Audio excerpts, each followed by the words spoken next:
Bonjour et bienvenue sur cet épisode du célibat et de l'altérité.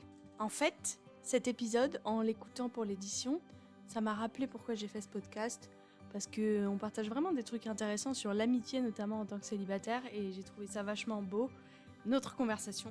À l'issue de cette conversation, bien sûr, on a refait le match dans nos têtes, et Esther a lu cette citation.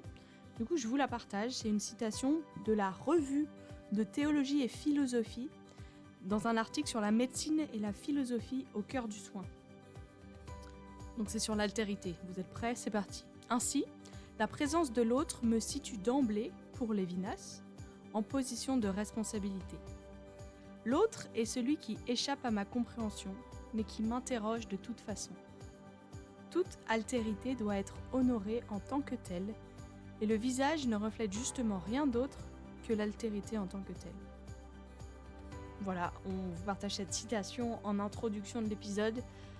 C'est un peu intense. Vous allez voir, c'est un épisode qui fait du bien pour nous rappeler que les gens dans nos vies qui sont différents de nous, il faut se battre pour les garder et ils sont importants et ils sont beaux dans nos vies. Je vous souhaite un bon épisode.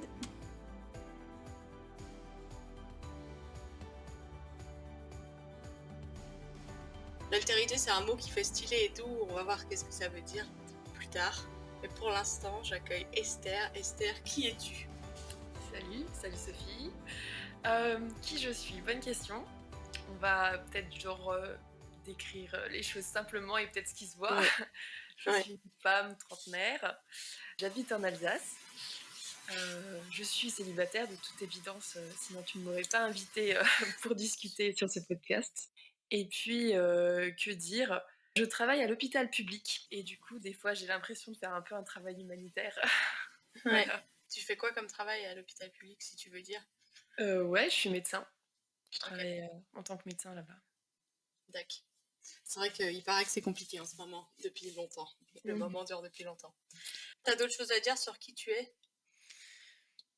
Disons là, comme ça, de premier abord, je pense que c'est déjà pas mal. Et puis, dans tous les cas, je pense que dans les questions, les auditeurs et toi, vous découvrirez un petit peu plus qui je suis. C'est vrai. Tu es célibataire justement, et en ce moment, ça ressemble à quoi pour toi le célibat et comment tu le vis? Disons, ça ressemble à comme d'habitude peut-être. Je sais pas si on peut dire que je suis une vieille célibataire, mais j'ai un certain âge et dans les milieux chrétiens, on peut considérer que c'est âgé pour ne pas être marié. À quoi ça ressemble? Ça ressemble à la vie d'un trentenaire habituel, je dirais, avec un boulot, avec des sorties, la liberté de prendre ses vacances en dehors des zones scolaires et sans devoir décider avec grand monde. Ouais, on peut dire ça. Trop bien. Donc, et tu le vis, tu le dirais plutôt bien, plutôt moyen, ça dépend des moments, plutôt pas bien. Je dirais que de manière globale, c'est plutôt sympa. C'est un état qui me satisfait. Alors je pense comme tous les états, c'est pas toujours le soleil, le printemps, l'été. Mais ouais, je dirais que globalement, c'est plutôt quelque chose qui me convient. Ouais. Trop bien, ça me fait plaisir, moi, qui trouve ça, que ça ne convient pas trop. Ça me fait plaisir de parler avec une célibataire à qui ça convient globalement. J'imagine que tu as des gens mariés dans ta vie. Et qu'est-ce que tu aurais envie de leur dire? J'ai différents types de personnes mariées, je dirais, mais j'aimerais remercier en fait les personnes mariées et qui ont des enfants maintenant, qui commencent à en avoir de plus en plus d'ailleurs, de me laisser partager leur vie. Parce que quand on est célibataire, ben oui, on vit sa famille, avec ses parents, éventuellement ses frères et sœurs. Peut-être ses cousins, pour ceux qui ont la chance de bien s'entendre avec les cousins, cousines, donc les tantes, etc. Mais c'est vrai qu'il y a un côté où, quand les amis avec lesquels on a fait de longues études, comme moi, se marient, ont des enfants, il y a un côté où c'est un peu une crainte de perdre une forme d'amitié, une forme de relation, de sociabilité. Et le fait que ces amis, en fait, ne restent pas tournés vers leur propre famille et nous incluent, même si c'est pour venir donner un coup de main, pour s'occuper des enfants, donner des coups de main pour juste les tâches quotidiennes qu'une famille peut avoir. C'est super précieux ouais, de simplement voir que les personnes célibataires autour ont aussi des besoins de vivre une vie de famille quelque part, et une vie de famille qui sont un peu peut-être différentes de celle nucléaire dont on vient. Donc ouais, je pense que c'est surtout ça que je voudrais dire. Trop beau. C'est vrai que la dernière fois qu'on s'est vu, il y avait un petit bébé avec nous. On se faisait passer pour fabriquer de l'endorphine dans nos propres corps. Exactement, Parce que porter un bébé, ça fait du bien quand il est calme, bien sûr. tout Sinon, à ça fait. fait de l'hormone de stress. Mais c'est vrai que c'est précieux d'avoir. Merci aux gens qui sont mariés et qui nous font de la place dans leur famille. Donc, tu dis que globalement, tu vis plutôt bien ton célibat, mais j'imagine qu'il y a quand même des moments où c'est difficile. Et comment est-ce que tu fais pour surmonter ces moments-là? C'est une bonne question. Je n'ai pas vraiment de réponse à cette question. Je pense qu'il y a un peu un côté où j'attends que ça passe. Ouais. Ou alors, ben, je vais faire peut-être regarder ailleurs en regardant voilà, soit Netflix, soit Arte, si je veux faire l'un et l'autre. Selon si t'as envie d'être bête ou de faire l'un C'est et ça. l'autre. Peut-être voir des copines, mais c'est vrai que ouais, ça dépend pourquoi est-ce que c'est difficile. Mm. J'ai pas de réponse toute faite. Mm. Et j'ai l'impression que des fois, c'est simplement de se dire, bah ok, c'est un peu comme la marée. Ça monte maintenant, et ben ça va finir par redescendre. Alors on a un peu de résilience, pour utiliser un mot à la mode, et puis on attend que ça passe. Ouais, et on sait que ça va passer. Ça, c'est beau, c'est vrai. Je te pose une question hyper perso, mais est-ce que tu veux expliquer les différentes raisons qui font que parfois c'est difficile? Je pense que une des choses, je dirais qu'il y a deux choses. Une chose présente et une chose pour le futur. Pour le présent, c'est effectivement la solitude. C'est pas forcément une solitude par manque de personnes autour de soi, mais peut-être une solitude d'une certaine intimité. On parlait de porter un bébé tout à l'heure. C'est vrai qu'en fait, en tant que célibataire, on n'est pas beaucoup câliné ou cajolé, enfin je sais pas comment dire.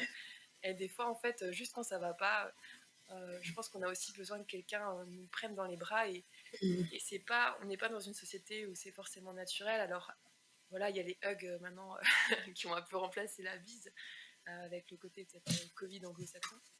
Ouais. Mais c'est différent en fait que d'être vraiment pris dans les bras et des fois presque même consolé en fait.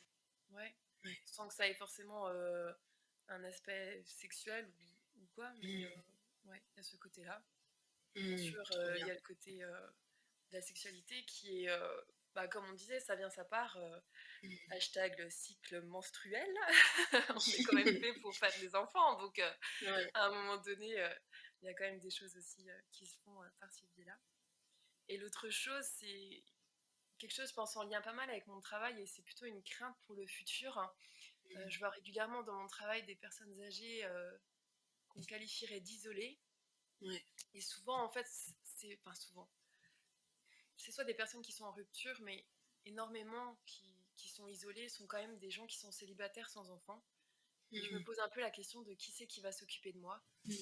Quand ma famille, ce sera peut-être, enfin, mes parents seront décédés, mes frères et sœurs sont âgés, j'aurai pas forcément des neveux nièces que j'aurais vu grandir ou qui voudront s'occuper d'une grand-mère sans doute poilue qui pue et sans doute qui fait n'importe quoi parce que mon cerveau aura pris un jeton aussi.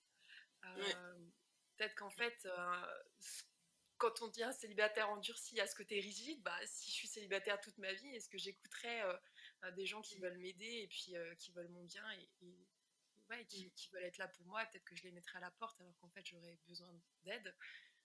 Voilà, c'est un peu de me dire, est-ce que moi je vais pas aussi devenir une de ces personnes isolées socialement? Et quand je vois l'état du système de santé, je me dis qu'à ce moment-là, il y aura peut-être plus forcément quelqu'un pour m'aider, quelqu'un, on va dire, du domaine du public, et enfin de l'ordre de voilà, l'hôpital public, quelque chose de ce type pour pallier. Donc c'est vrai que ça, c'est une crainte du futur. Aussi peut-être parce que j'ai l'impression que dans les églises, on n'a pas forcément conscience de la souffrance que ça peut être pour des personnes âgées ou plus âgées, ou des personnes même assez jeunes, d'être dépendantes d'autrui pour faire un certain nombre de choses. Donc ouais, je pense que c'est un petit peu ça, mes deux craintes. Merci de partager. Je crois que c'est important que, peut-être que quand on est marié, on oublie que c'est terrifiant pour un célibataire. un peu je trouve cette perspective de mais qui va prendre soin de moi? Mmh. Parce qu'il y aura personne dont je serai la priorité quand mes parents seront décédés ou qui pourront plus s'occuper de moi.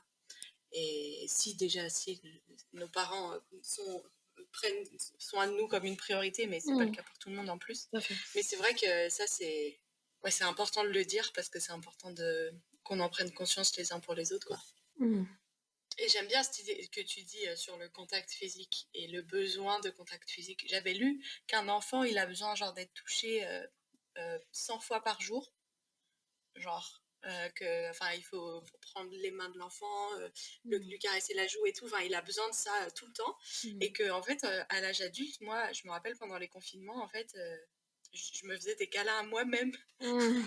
Parce qu'en fait, je sentais que j'avais besoin de contact physique, mais il n'y avait personne. Mmh. Et puis, enfin, il faut quand même un niveau de confiance pour demander à quelqu'un est-ce que tu peux me faire un câlin, mais genre un long câlin. Mmh. Bien sûr. C'est un peu bizarre, mais c'est vrai que ça manque beaucoup. Et ouais, Mmh. merci de partager ça. Ça veut pas dire qu'il faut que, si t'écoutes et que ça veut pas dire qu'il faut que tu viennes me faire un gros câlin si je te connais pas, mais si je te demande de me faire un câlin et que ça te gêne pas trop, s'il te plaît, fais-le.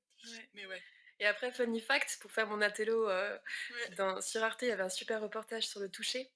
Et en fait, Ouais. ce qui était super intéressant, c'était qu'il disait qu'avec l'âge, c'était pas quelque chose qui diminuait, avec le grand âge même, hein, c'était pas un besoin qui diminuait. Au contraire, en fait, avec, les oreilles qui fonctionnent moins bien, les yeux qui fonctionnent moins bien, ça reste un besoin essentiel d'être touché par l'autre aussi, parce que ça procure, autre chose que de Ouais. se toucher Faut se soi-même. faire un câlin soi-même. Exactement. Et en fait, ce qui était fou, c'est de dire que voilà, quand on est moins touché, on ressent moins le besoin d'être touché, mais néanmoins, ça reste un besoin. Et en fait, les gens qui sont pas assez touchés, de les toucher, c'est désagréable pour eux, mais si on le fait pas, ça reste désagréable. Et en plus, ils ont voilà, un peu cet état dépressif, quoi, qui peut être en lien avec le fait qu'ils soient pas assez touchés. Et je trouvais ça super intéressant, en fait, de me dire que, ouais, en fait, enfin, c'est scientifiquement prouvé. Non, c'est clair. On a plein de capteurs, quoi. Et Ouais. puis surtout, si on a connu des formes de toucher qui sont agressives, Mm. qui respectent pas notre intégrité et tout, ben, c'est super compliqué le rapport au toucher, de retrouver ce que c'est que quelqu'un qui nous touche parce qu'il nous aime et qui veut nous le montrer.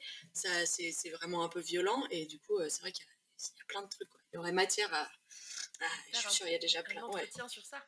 Faire un entretien sur le contact physique, l'amour, montrer l'amour par le contact physique. Merci pour c'était bonnes réflexions. Donc, mais quand même, là, on a dit que c'était difficile, mais il y a quoi que t'aimes bien dans le célibat, dans le fait d'être célibataire? Il y a quoi que j'aime bien? Alors, bon, déjà, je peux dire, c'est que j'ai pas vraiment de point de repère par rapport entre célibataire et l'étape d'être marié, en fait. Ouais. Hem, et puis tout comme, des personnes qui se sont mariées jeunes n'ont pas non plus de point de repère, qu'est-ce que c'est, d'être célibataire, après 30 ans? Ouais. Parce qu'il y a une différence entre célibataire pendant les études, où il y a quand même énormément de possibilités, de se rencontrer, que ce soit, ben, voilà, j'en sais rien, par les groupes type GBU, Agapé ou les associations étudiantes diverses. Rien que le fait d'être à la fac, en fait, ça fait qu'il y a un certain brassage et puis on finit par rencontrer des gens. On va à des fêtes, on connaît pas grand monde, mais on y va quand même. Enfin, on a possibilité de rencontrer des gens. Et puis après 30 ans, bah, les gens ils se posent, il y a moins d'interactions, on va dire un peu comme ça, loufoque. Ouais. Et du coup, c'est vrai que ouais, ça peut être un manque aussi. Donc je pense qu'en tant que célibataire, il faut qu'on soit, enfin, je pour moi personnellement, je me dois d'être plus proactive, Hmm. si je veux continuer à avoir des relations et pas juste que mon cercle d'amis très proches soient, les seuls avec qui, j'ai des relations. Ouais. Aussi parce que pour moi, c'est plus simple de, continuer une amitié que de commencer, une discussion avec quelqu'un que je ne connais pas. Hmm. Ce que t'aimes bien, c'est que quand même, que t'as des relations et que Ouais, tu peux les maintenir, mais tu mmh vois que c'est plus difficile aussi de créer c'est des ça, nouvelles relations. exactement. Ce que j'aime bien dans le célibat, c'est un peu ce côté de liberté. Ben, voilà, par exemple, enfin, pour mes vacances, pour les vacances, pour les jours off, bah, j'ai pas besoin de me dire: «OK, ben, là, faut que je prenne ce jour parce que je dois emmener, bidule, je sais pas où, mon enfant a besoin d'être emmené chez le dentiste, je dois faire la réunion parents-prof, etc. Enfin, j'ai pas besoin de prendre mes vacances pendant les vacances scolaires. Ça, c'est vraiment super cool. Et puis voilà, si je veux juste zoner pendant une après-midi, il n'y a personne qui dépend de mon action ou de mon inaction, en fait, mis à part moi-même. Ouais. Donc, je pense qu'il y a aussi certaine charge mentale ou un certain stress en moins de quand il faut réfléchir pour 2, 3, 5 ou plus, quand on est célibataire. Ouais. Trop bien. Donc l'indépendance et la liberté. Ce que tu aimes bien. Ouais. Trop bien. Et dernière question qui est un peu bizarre mais volontairement un peu choquante. De quelle manière ton célibat est-il fructueux ou fécond? Super question. On m'a dit que c'était bizarre de demander ça parce que c'était Ah ouais? marrant. Le célibat est fécond. En même temps, c'est un peu antinomique. C'est ça le mot antinomique? Je sais pas, j'essaie d'utiliser des mots beaux. En fait, bref, ouais. qu'en penses-tu? Je pense que Paul est un bon exemple de célibat fructueux. Et je pense qu'on n'est pas que fructueux parce qu'on fait des enfants qui vont pouvoir remplir l'école du dimanche. Phrase volontairement choc. Ouais, je pense que dans cette liberté, dans cette indépendance, j'ai aussi la liberté de me dire, si en fait, là, voilà, je fais une formation qui est super cool, je peux me lancer, je vais manquer à personne si je suis absente pendant 3 jours, quoi. Ouais. Je vais pas devoir gérer un planning de garde d'enfants, par exemple. Je vais pouvoir prendre du temps en 1 à 1 aussi avec des personnes de l'église. Ouais, et puis en fait, je pense que vraiment, quand on est célibataire, il y a une dimension de l'amitié qu'on pousse plus loin que les personnes qui sont mariées. Parce qu'en fait, ces relations qu'on peut avoir avec un conjoint d'intimité, de cœur à cœur, et en fait, il faut qu'on puisse trouver ben, quelque part un autre que soi pour les recevoir, pour recevoir les plaintes, les colères, les tristesses. Et si on n'a pas construit des relations de confiance, et en fait, il y a juste soi-même, quoi. Ouais, et donc je pense qu'en fait, en tant que célibataire et d'être un célibataire fructueux, pour moi, ça veut aussi dire avoir des relations amicales profondes, durables, et qui puissent aussi être un exemple. En tant que femme célibataire dans l'église, je pense qu'un des fruits que je peux porter, c'est aussi de montrer que c'est pas parce que je suis célibataire que c'est parce que déjà je suis bizarre, même si je suis bizarre, mais ça, c'est une autre discussion. Mais en fait, même s'il me manque rien, plus ou moins, en fait, c'est pas pour ça que je vais être mariée ou célibataire, en fait. C'est pas parce que je suis bizarre que je suis célibataire. C'est juste comme ça, en fait. Et vraiment aussi être là pour montrer que, en fait, on peut être célibataire et satisfait. Et puis on peut avoir une vie vraiment cool, en fait, et être célibataire. On a quelque part les limites qu'on se fait. J'ai les soirées, les week-ends, en fait, que je me propose, quelque part. Donc, je pense que c'est ça. En tout cas, pour moi, c'est être au service de l'Église, mais au sens large, de l'Église locale, oui, bien sûr, mais aussi de l'Église au sens large, en étant aussi des fois juste simplement une manière de vivre différente que ce que la société ou l'Église nous demande, nous impose, nous contraint parfois. Ouais. Waouh, c'est beau. Incroyable. Ça, c'était une bonne intro d'épisode. Maintenant, on va rentrer dans le vif du sujet de l'altérité. Première question, donc, comment définis-tu l'altérité? Alors, je dois te dire, je suis allée regarder sur Google Ouais. avant qu'on discute, et en fait, c'était à peu près ce que j'imaginais. C'est un mot qui est super vaste. Ouais. C'est un concept, en fait. Ouais. Mais en soi, c'est de définir l'altérité, c'est ce qui est autre en dehors de soi. On le retrouve un petit peu dans l'expression l'alter ego, alter autre, ego soi, l'autre soi en fait. Mais l'altérité, ouais, c'est quelque chose qui pour moi est au sens large, l'autre, qui englobe tout ce que l'autre peut être. Waouh. On pourrait faire plein de trucs philosophiques, mais moi j'ai choisi ce thème-là pour le podcast parce que je pense naturellement à l'altérité homme-femme, qui est un vaste sujet. Mais je pense aussi à toutes les formes d'amitié qu'on peut avoir, le fait que on a des amis différents âges, de différentes cultures, tout ça, et que en tant que célibataire, à quoi ça ressemble de vivre l'altérité. Donc c'est vraiment cette idée-là. Et la première question, j'y vais comme ça. Que penses-tu de l'amitié homme-femme et du coup de l'altérité dans l'amitié homme-femme en tant que célibataire? Ouais, c'est une bonne question. J'ai l'impression qu'on est bassiné par un seul type de relation homme-femme. Et bassiné signifie mon C'est opinion trop. sur le sujet. Ouais. Ouais, j'ai l'impression qu'en fait, entre un homme et une femme, il peut y avoir que de l'amour en fait. Que ce soit un amour possible ou impossible. Mais j'ai pas l'impression qu'on nous propose une autre forme de relation. Ouais. Euh, Hors de la séduction, quoi. ouais, en tout cas, Ouais. c'est mon impression, hein. Mm. Est-ce que c'est euh, la société dans laquelle j'évolue moi personnellement qui me propose ça? Mais ouais, en tout cas, j'ai l'impression qu'en Occident, rien que dans tout ce qui est film, fiction, etc., des amitiés hommes-femmes sans la dimension de désir, voire de désir sexuel, Mm. j'ai l'impression qu'on n'en a pas beaucoup. C'est vrai. Euh, donc je pense que c'est difficile Mm. euh, d'avoir une amitié homme-femme. J'ai l'impression qu'on a tous enfants eu un meilleur ami, alors gars ou fille selon ce qu'on est, et qu'à un moment donné, je sais pas, on s'est tous tournés vers des amitiés du même sexe.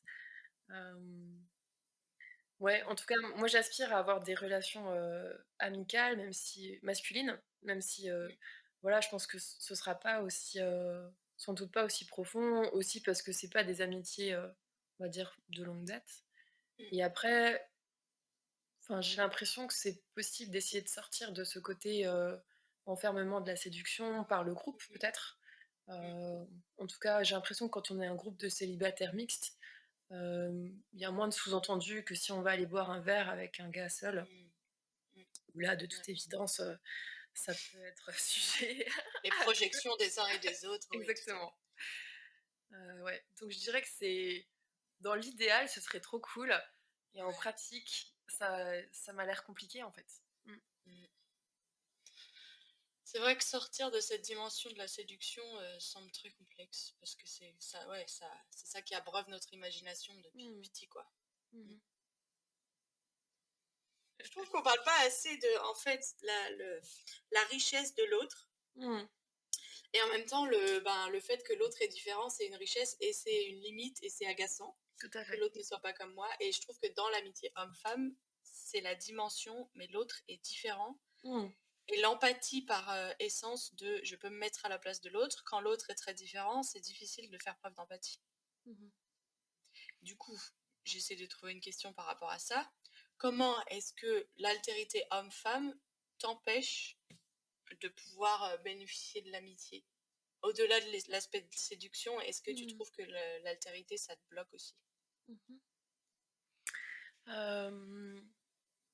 Une des choses, je dirais principales, et je veux pas généraliser parce que j'ai l'impression que certains gars arrivent à en sortir, Mm, mais j'ai l'impression que dans notre société et dans notre mode de sociabilisation masculine, on a mhm, demandé aux hommes de ne pas avoir de sentiments mm, ou pas de sentiments à partager, de mm, pas être sensible quelque part. mm. Ils ont le droit d'être en colère, ils ont le droit je sais pas, tout ce qui est un peu du domaine guerrier, de Ouais. vouloir combattre, vaincre, etc.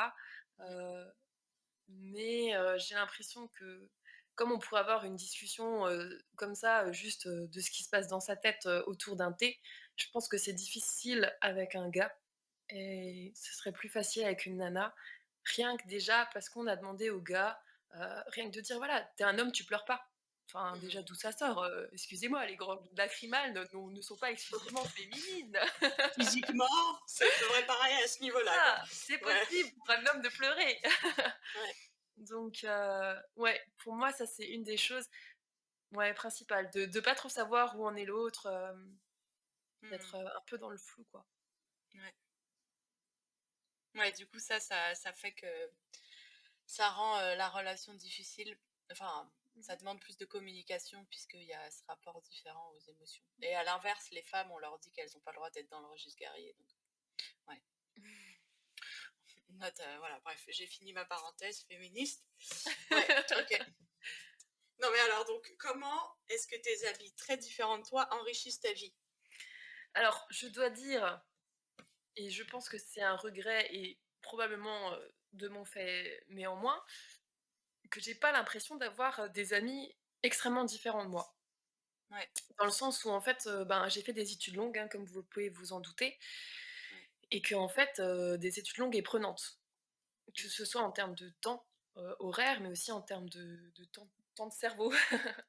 Donc c'est vrai qu'en fait, je me retrouve avec, une communauté d'amis qui est somme toute, assez, proche, du monde médical ou paramédical ou et cetera et affiliés. Aussi parce qu'en fait, c'est facile de discuter, sur ce sujet-là, même si on a des points de Mmh. vue, et des métiers différents. Et puis Du coup, ouais, ils sont pas très différents, quoi? enfin, après, je dirais, c'est la critique que je fais, de moi-même, de mes choix amicaux. Mmh. Ouais, j'ai l'impression qu'en fait, déjà, ouais, c'est un peu la caricature du médecin qui est ami qu'avec des médecins. Même si c'est Mmh. pas vrai, je suis amie avec des sages-femmes, des aides-soignantes, des infirmières, des kinés, des ergots. Mais voilà, genre en gros, avec, si je prends mes amis, je pense qu'on pourrait, se faire un bon hôpital, quoi. Ouais, ouais. Donc, ouais, effectivement, je pense que, et aussi, en fait, comme je disais tout à l'heure, c'est parce que pour moi, c'est difficile, en fait, d'aller vers, l'autre inconnu, l'autre totalement inconnu, en fait. Mmh. Hem, je suis amie avec des gens, enfin, voilà, j'ai une amie d'enfance à la rigueur, je pense que c'est une de celles avec qui je suis peut-être le plus différent aussi dans notre manière de Mmh. fonctionner. Mais en fait, nos parents se connaissaient et on se connaît depuis toujours. Donc en Mmh. fait, quelque part, le fait de savoir comment l'autre fonctionne, même s'il fonctionne totalement différemment, c'est un côté rassurant et du coup, en fait, Mmh. on peut y aller, en fait, vers Mmh. cet autre. Donc je pense que je suis un parfait exemple de pourquoi est-ce que c'est difficile d'avoir des amis, très différents de soi. Et je pense que tout le monde se retrouve dans ce que tu dis, en fait. Si je regarde mes amis, c'est pareil. Enfin, c'est très difficile de maintenir une relation avec quelqu'un qui est extrêmement différent. Mmh, tout à fait. Si on n'est pas forcé un peu par l'enfance ou par, les collègues de travail ou par le fait Mmh, de passer du temps ensemble. Mais ouais. exactement. Tu as beaucoup d'amis qui sont similaires à toi dans le sens de le métier qu'ils font, Mmh mh. mais ils sont quand même dans des saisons de vie différentes. Mmh. S'il y en a qui sont mariés ou avec des enfants et tout. Et Tout à comment fait. est-ce que le fait qu'ils soient dans des saisons différentes de toi, ça enrichit ta vie? Je pense que ça me permet, de travailler sur mon indulgence, heu, de voir comment ces amis qui étaient dans des états, identiques à moi, à savoir à un moment donné, on était étudiants ensemble, Mmh. et puis, ils évoluent, ils construisent leur vie d'une manière différente et je pense que ça m'aide à avoir de l'indulgence, envers eux, envers moi, de Mmh. me dire qu'en fait, il y a pas, une bonne autoroute que tout le monde doit prendre, en fait. Mmh. On a le droit de faire des choix différents, on a le droit, et dans notre société, je dirais, on a cette possibilité en fait de pays riches de pouvoir explorer, l'humanité et des Mmh. modes de vie humains différents, quoi. Ouais. Et je pense que ouais, c'est ça qui m'enrichit.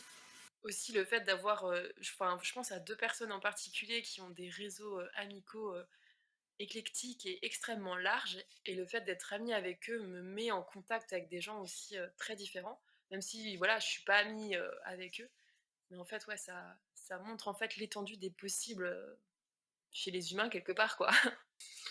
Trop bien. Je vais arrêter de dire trop bien. Hem, OK. Ta réflexion de, en fait, mes amis sont pas si différents de moi au niveau de leur manière d'occuper leur temps. Mmh. Ça veut dire qu'ils sont un peu comme toi. Et comment est-ce que tu as des conseils pour nous, pour qu'on puisse, apprendre à ne pas avoir que des gens comme nous? Que Mmh. tu pourrais des conseils qui t'appliqueraient à toi-même aussi, mais Ouais, tout à fait. Hem, alors disons que pour moi, pour mes amis, le dénominateur commun, c'est le temps qu'on a passé ensemble aux études, mmh, ou en tout cas, ou par exemple les collègues de travail qui deviennent des amis. ouais, Donc je pense que le dénominateur commun, c'est le côté professionnel. mmh, Et une des choses, en fait, que je pense et systématiquement je me dis: «Allez, on y va, on se prend par les mains et on y va», c'est de se dire, une de mes réflexions, c'était de me dire: «OK, ben, le milieu associatif, hem, déjà, bon, par l'Église, mais mmh, pas que, aussi, des associations autres». Alors voilà, ceux qui aiment l'art, de faire des choses artistiques, musicales, en danse, en sport, de rejoindre, pourquoi pas, des associations, de lutte, pour, ou contre quelque chose, de s'investir dans sa commune ou peu importe. Je me dis que là, c'est aussi des lieux où on va rencontrer des gens qui ont Mmh. des profils différents, Ouais. même si effectivement on aura un point commun parce que c'est pas pour rien qu'on va rejoindre telle ou telle, association ou centre d'intérêt. Mais par exemple, pour moi, en fait, je vais pas me retrouver dans un monde médical, quoi. Si, je me mets à prendre des cours de danse, je pense pas, c'est possible, hein, qu'il y ait l'un ou l'autre parce qu'il y a beaucoup de gens qui bossent dans le milieu-là, mais enfin, ce sera, un d'autres centres d'intérêt et à ce moment-là, je vais pouvoir, voilà, avoir des relations avec des gens, autres. Mmh. Trop beau. C'est vrai. En gros, il faut aller chercher les gens qui sont différents, quoi. Parce que Ouais, c'est c'est pas ça, naturel. ouais, je pense qu'on est vraiment, naturellement, re tourné vers soi-même, Mmh. vers sa famille. Mmh. Et c'est aussi pour ça que je dis merci à mes, à mes amis avec famille de pas, rester dans ça et ouais, effectivement, je pense qu'il faut presque se faire violence. En tout cas, pour moi, c'est Mmh. vraiment ça, quoi, de se faire C'est vrai. violence pour aller vers Ça l'autre. dépend des personnalités, quoi. Bien sûr. Bah, c'est vrai qu'en plus, enfin, sur la série sur l'énéagramme que j'ai fait en juin, là, montre à quel point on est différent, même si on a le même travail, on est du même genre, on a le même âge et tout, même situation de vie, pétard, on est différents. Les humains voient le monde avec des yeux vraiment différents les uns des autres. Et moi, ça m'arrive souvent au niveau de l'altérité, avec des gens, de me rendre compte qu'en fait, notre vision du monde est complètement différente. Mmh. Souvent, je me dis, mais je comprends pas. Enfin, j'ai l'impression que plus je grandis sur l'altérité homme-femme, je suis là, mais on fait des blagues sur les femmes qu'on comprend pas. Mais moi, alors, moi, les hommes, franchement, je comprends pas. Je trouve ça, enfin, ça nous ramène vraiment je sais pas, à Mmh. nous-mêmes et au fait qu'on n'a pas tout compris sur Mmh. la vie. Ouais, je suis d'accord. Mais c'est ça, ouais.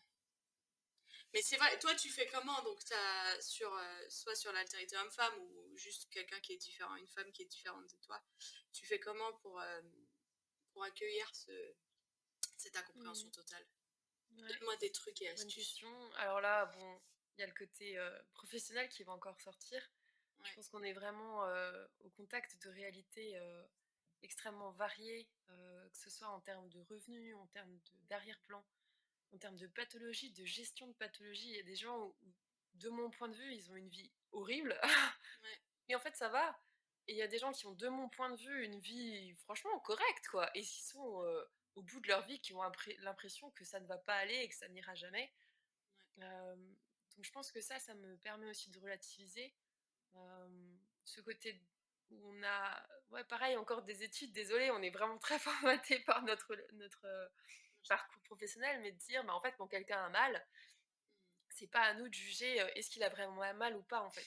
Et je pense que c'est ça aussi, quand quelqu'un vient vers vous et dire c'est difficile, Mm. ben voilà, je pense que de par mon caractère, j'aurais naturellement tendance à dire écoute, c'est bon, voilà, sortez les violons, ça ira, quoi, enfin, c'est bon. Pétard. Et en fait, je pense que c'est de se dire: «OK, ben, si c'est difficile pour elle, j'accueille ça, je l'entends, je l'écoute». Il y a pas forcément besoin de sortir, des grandes solutions. Des fois, ça va juste mieux en le disant, en fait. Et je pense que c'est ça aussi, l'altérité, c'est d'avoir quelqu'un qui est autre que soi, pour, être le réceptacle de nos «plaintes» entre guillemets, pas forcément des plaintes larmoyantes, mais juste simplement de dire: «OK, ben, ça a été difficile pour moi, qu'est-ce que tu penses?» ou même pas «qu'est-ce que tu penses?» en fait, juste, j'ai besoin d'en parler, quoi. Tais-toi et écoute. Ouais, c'est ça. C'est vrai, trop bien. Hashtag les amis de Job. Ouais. 7 jours en silence. C'était les C'est une meilleurs amis du inspiration. monde. Jusqu'à ce qu'il commence à parler, ouais. Mais Ouais. waouh. Moi, je crois qu'une des choses que j'ai appris récemment, par rapport à mais je comprends pas l'autre, Mmh. un matin, je me suis réveillée après une nuit un peu d'insomnie où je tournais en boucle une situation et je me disais: «Je comprends pas, ça fait pas sens» et je me suis levée le matin et je crois que c'est Dieu qui m'a inspiré cette idée. Si tu choisissais de n'en avoir rien à faire Mmh. Clairement. et de genre, en fait, tu ne peux pas genre, c'est pas en retournant ce que l'autre a fait, ce que l'autre a dit dans ta tête que tu pourras plus le comprendre. Mmh. À la limite, dans la communication avec l'autre, si c'est une possibilité, tu pourras plus comprendre l'autre, mais ouais. J'ai trouvé ça extrêmement drôle comme solution de dire si tu choisissais d'en avoir rien à faire, Mm. pas de l'autre, mais si tu choisissais d'en avoir rien à faire, que l'autre est différent de toi et de continuer malgré tout. Mm. Ouais, et d'en avoir rien à faire pour que la relation continue à se construire et à évoluer. Oui. C'est trop cool. Super bonne Je sais idée. pas. Non mais oui, parce que c'est pas, je voudrais pas dire que c'est la solution d'être je m'en foutiste, même si peut-être ça sera mon mot pour 2022, je m'en foutiste. Peut-être c'est que vraiment un mot. ouais. Non, mais le lâcher prise, c'est une forme de Ouais. lâcher prise en fait, Tout à de fait. dire je vais pas changer l'autre et l'autre va pas me changer. Je vais pas être différent, enfin je vais pas pouvoir recevoir différemment ce que l'autre me dit ou fait. Par contre, je peux choisir d'en avoir rien à faire. Ouais, je sais pas, une piste de réflexion. Si l'altérité c'est difficile. Trop bien. Comment est-ce que les gens différents de toi t'aident à devenir plus toi-même? Je pense que... Ah, excellente question. Il y a un côté où il y a un proverbe qui dit le faire aiguise le fer. Ouais. Mais j'ai l'impression qu'avec l'âge, j'ai été quelque part arrondie en fait. Que mes angles sont moins anguleux. Parce que c'est ça ma personnalité. Et je vois, j'ai une copine qui est mon homonyme et qui est, disons, l'inverse en fait. Autant moi, j'ai pas de problème avec le conflit par exemple, le débat juste un peu enflammé pour y aller. Autant pour elle, c'est vraiment une situation extrêmement pénible. J'ai l'impression qu'elle a mal aux cheveux quand on commence. Et en fait, j'ai l'impression que moi, je m'arrondis dans mes angles. Comme tu dis, je choisis de dire, bah ok, à la rigueur, voilà, c'est sa vie, c'est son truc, je vais pas avoir besoin de tout comprendre, etc. Et qu'elle, au contraire, qui était beaucoup plus ronde, plus dans douceur, etc., elle devient plus aiguisée avec le temps. Et je trouve ça intéressant de voir qu'en fait, on se modèle les uns les autres, en fait. On trouvait ça trop drôle la dernière fois de se dire que Dieu il nous avait mis ensemble, en fait. L'une avec l'autre. Mais ouais, en complément, et pas pour que moi je l'antagonise ou pour que elle m'antagonise par son côté toujours extrêmement rond, mais au contraire qu'on se modèle l'une l'autre et qu'on aille ensemble sur ce chemin de vie et où on veut toujours plus ressembler à Christ, à Jésus. Ouais, pour moi c'est ça en fait, c'est de me dire que cette autre vision n'est pas fausse. C'est pas que moi qui ai raison, ou peut-être que c'est moi qui ai raison, mais à la rigueur, peu importe. C'est de se dire comment est-ce que ça peut faire évoluer ma personnalité, ma personne, pour avancer en fait sur ce chemin de vie. Et effectivement, pas rester dans le sable mouvant de toute façon j'avais raison et ils avaient tort, quoi. Ça n'avance pas, Exactement. C'est vrai que dans la vie, on veut fuir la difficulté et du coup, on veut fuir, si l'autre nous cause des difficultés, on veut fuir parce que l'autre est trop différent, mais en fait, il y a de la richesse si on tient, quoi. Après, il faut juste savoir la limite entre qu'est-ce qui est trop violent et qu'est-ce qui est qui va apporter du fruit. Et puis, on va pas être meilleur ami avec tout le monde, et je pense que c'est ça aussi, c'est qu'il y a des degrés différents de relations, et c'est pas pour rien. Enfin, je veux dire, il y a des gens où clairement, je pourrais pas être leur ami, même si quand je les vois de temps en temps, ça me fait extrêmement plaisir. Voilà, c'est beau, c'est beau. Non, mais c'est vrai, il faut être honnête. On a mais c'est vrai que si on refuse, enfin, peut-être la société a tendance à vraiment nous stocker avec des gens qui pensent pareil que nous, qui ont la même vie que nous, et on refuse la diversité même dans le débat public et tout. Et tenir bon et entendre l'autre et accueillir la différence de l'autre, ça va devenir de plus en plus important, je pense. Et c'est un gros défi, pétard que c'est un défi. Il y a une de mes collègues à Agapé, dont je tairai le nom pour protéger son identité, qui rappelle cette phrase très importante quand on voyage dans un autre pays, qui dit, donc il y a cette phrase qui dit c'est pas mieux, c'est pas moins bien, c'est juste différent. Donc ça c'est la bonne phrase, et elle rajoute, mais il n'empêche que c'est complètement stupide. Et arriver à dépasser ça, genre l'autre est différent, sa vision du monde est différente, c'est pas mieux, c'est pas moins bien. Même si je trouve ça stupide, ça me fait beaucoup rire cette phrase. Bref, voilà. Tout à fait. Du coup, est-ce que tu as un mot de la fin pour terminer sur tout ça? Ouais, bah en fait, en t'écoutant parler de cette nana d'Agapé, ce qui me vient, c'est ce que Jésus nous a demandé et laissé, c'est d'aimer son prochain comme soi-même, et de dire, pour moi, il y a différentes manières d'aimer mon prochain. Et certains prochains, je dois les aimer en étant très proche d'eux, et voilà, en y allant, en aiguisant le faire contre le faire, en presque se battant en fait dans cette relation. Et d'autres, en fait, vaut mieux que je reste un peu plus éloignée parce que sinon, ce serait trop compliqué pour eux et moi.